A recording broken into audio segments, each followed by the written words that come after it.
here's what you had to say. Saurabh, you're from an engineering background, you're an IIT graduate.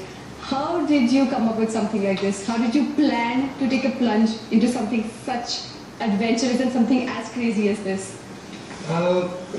After graduation, I also started working with Flipkart, and I worked there for 9 months.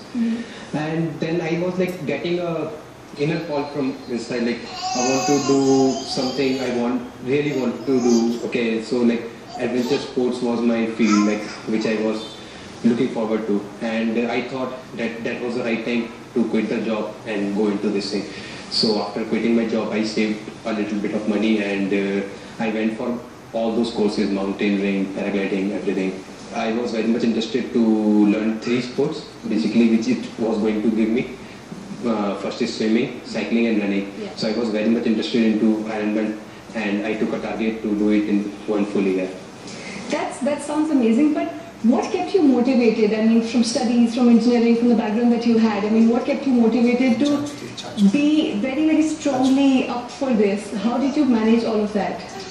When I entered, I was a very beginner, but there was a faith inside me which was saying like, yes, you can do it, and it's not that difficult, okay. And I enjoyed doing all this stuff. So when I enjoyed doing all this, I was improving quite faster also. So that's why I was able to do it in 1 year. Also, I think if you could tell our viewers about the Ironman challenge and what it includes, and what all did you have to go through in the process of becoming the title winner? Okay. I guess first of all, Ironman is a triathlon, and it's one of the biggest single-day endurance event. It starts with swimming, that is 3.8 kilometers of swimming, which you have to do in open water body, maybe lake, sea, or whatever. Then you have to do 180 kilometers of biking, and you have to finish with 42 kilometers of run, that is a full marathon. What do you think is the status of sports like these? I mean, maybe a mountaineering, maybe cycling, and do you think youngsters do take interest in such sports? I think endurance. So all these sports I think come into endurance sports, and they are gaining popularity a lot in today's time. And I will say mainly in metro cities, wherever you say, like in Bangalore, Delhi, Gurgaon, Mumbai, wherever you think.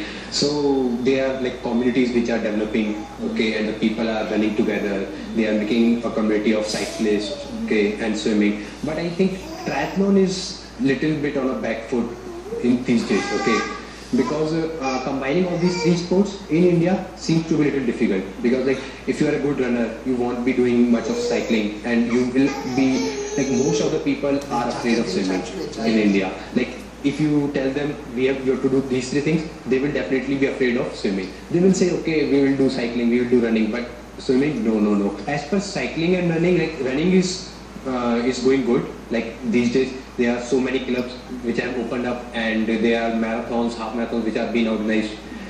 And then cycling is the third leg, and there also we need a little bit more supportive thing. What plans for the future? What plans do you have next? As per me, like I want to go for one endurance event every year, and like one new experience every year. That is what I'm thinking of and what I dream of. Okay, so like I did Ironman. I want to continue with Ironman and triathlons, but every year I want to take up a new challenge as well. And that's a wrap on the show. Thank you for watching.